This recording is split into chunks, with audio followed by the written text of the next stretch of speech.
अब तक आपने देखा, हरियाणा रोडवेज की एक बस में बैठे मनोज और बबली को कुछ लोगों ने जबरन नीचे उतारा, उन्हें टॉर्चर किया और मार डाला। दोनों ने कोर्ट मैरिज की थी। पुलिस जांच में स्कॉर्पियो के ड्राइवर मनदीप और टोल नाका के ठेकेदार कुलदीप से कुछ सबूत मिले, लेकिन कोई चश्मदीद गवाह नहीं जो ये साबित कर सके कि इनका कत्ल बबली के घर वालों ने ही किया है। थ्रिलर सीरीज मृत्युदंड में करनाल डबल मर्डर केस के पार्ट 3 में अब आगे की कहानी।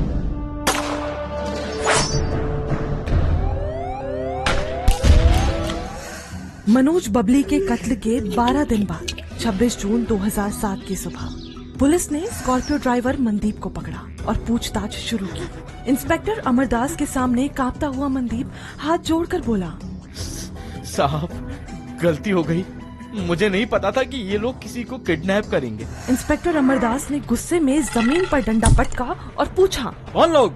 सच सच बता वरना। मनदीप पसीने से तरबतर हो गया था। डरते हुए बोला, 15 जून को मैं कैथल सिविल अस्पताल के पास गाड़ी में सो रहा था, तभी 6 आदमी आए।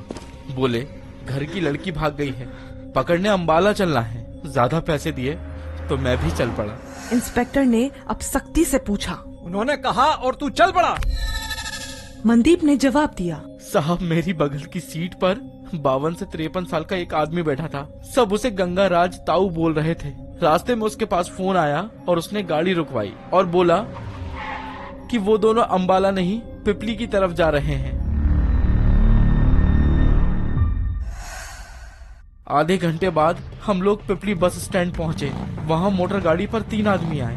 गंगाराज से कुछ बातचीत की और फिर सभी आगे बढ़ने लगे। वहां से एक बस निकली तो ताऊ ने मुझे उसका पीछा करने को कहा। बुटाना थाने के अजहिरी गांव के पास सभी ने बस को रोककर एक लड़के और लड़की को घसीटते हुए उतारा। उन्हें मारते पीटते कैथल के करोड़ा गांव की तरफ आ गए। तब तक रात हो चुकी थी। उसके बाद का मुझे पता नहीं साहिब क्या हुआ। इंस्पेक्टर अमरदास ने फिर पूछा, दोनों का मर्डर होते देखा था या नहीं? मैंने नहीं देखा साहिब। वो लोग लड़की के रिश्तेदार थे। जब लड़की को पीट रहे थे तो वो बार बार भैया, दादा, चाचा, मामा कह रही थी। अब पुलिस बबली के घर पहुंची और उसकी मां ने बताया कि वो कुछ नहीं जानती। कुछ ही दिनों बाद पुलिस ने बबली के भाई सुरेश, चाचा राजेंद्र और मामा के बेटे गुरुदेव को पेहोवा से हिरासत में ले लिया। दूसरे दिन पुलिस ने बबली के मामा बारूराम और मामा के बेटे सतीश को भी गिरफ्तार कर लिया, लेकिन गंगाराज अभी भी फरार था। इंस्पेक्टर अमरदास ने बबली के भाई सुरेश से पूछा, मनोज और बबली को किसने मारा? 25 साल के सुरेश के चेहरे पर जरा भी शिकन नहीं थी। फौरन बोल पड़ा, मैंने। बबली ने हमारे परिवार की नाक कटवा दी थी। मनोज और हमारा गोत्र एक ही है, दोनों भाई बहन हुए। उनकी शादी कैसे बर्दाश्त कर लेता, इसलिए मार डाला। तभी बबली का चाचा राजेंद्र बोला, रस्सी से बांध के गर्दन तोड़ दी और दोनों की लाश नहर में फेंक दी। मनोज और बबली को आखिरी बार जिंदा देखने वाले कुलदीप के अलावा पुलिस के सामने कोई दूसरा चश्मदीद नहीं था जो साबित कर सके कि इन सभी ने ही मनोज बबली का कत्ल किया है। अब इंस्पेक्टर ने मनदीप से पूछा, आखिरी बार तुमने मनोज बबली को किस जगह पर देखा था? मनदीप रोते बिलखते हुए बोला, मैं सभी को करोड़ा गांव के एक खेत में छोड़कर लौट आया। तब वो दोनों जिंदा थे। मेरे जाने से पहले एक मारुति कार वहां आई थी जिसे बारूराम चला रहा था। अपना नाम सुनते ही बारूराम कांपने लगा। साहब लाशों को बोरी में भरकर वो लोग मेरी कार से ले गए और नहर में फेंक दिया। पुलिस ने बारूराम के खेत से कार बरामद कर ली। जांच के दौरान गाड़ी से बबली की पायल के घुंघरू और एक पर्स में फटी हुई मनोज बबली की फोटो मिली।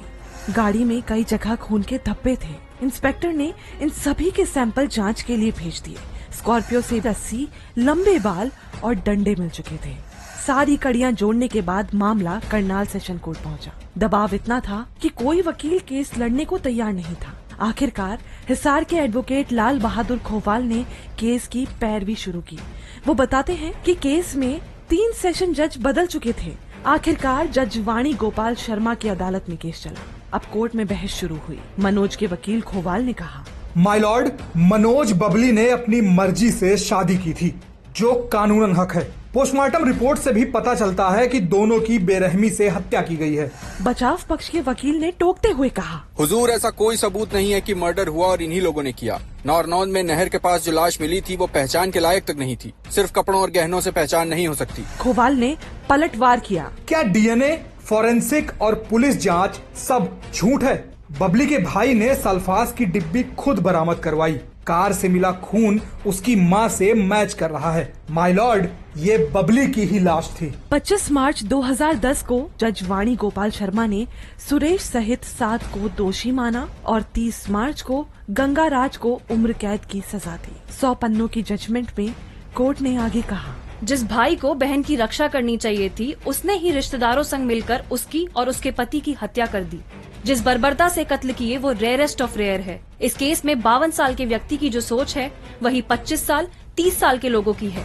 ऐसी सोच को हमेशा के लिए खत्म कर देना चाहिए। इसलिए दोषियों को मृत्यु दंड दिया जाता है। इन्हें फांसी के फंदे से तब तक लटकाया जाए जब तक इनकी मौत न हो जाए। फैसला आते ही पूरे गांव में तनाव बढ़ गया। पुलिस को करोड़ा गांव में चौकी बनानी पड़ी। बबली के परिवार वालों ने करनाल सेशन कोर्ट के फैसले के खिलाफ पंजाब और हरियाणा हाईकोर्ट में अपील की। 11 मार्च को हाईकोर्ट ने इस मर्डर को रेयरेस्ट ऑफ रेयर मानने से इनकार करते हुए सतीश और गंगाराज को सबूतों के अभाव में बरी कर दिया। सेशन कोर्ट के फैसले के बाद से ही सुरेश, राजेंद्र, बारूराम और गुरुदेव अम्बाला जेल में हैं। सुप्रीम कोर्ट ने भी 9 जनवरी 2019 को ये फैसला बरकरार रखा। मनोज की मां की सुरक्षा के लिए आज भी घर में पुलिस तैनात रहती है। बहन सीमा अब पुलिस ट्रेनर है। वो कहती है, सिर्फ उम्र कैद ये मनोज के लिए न्याय नहीं।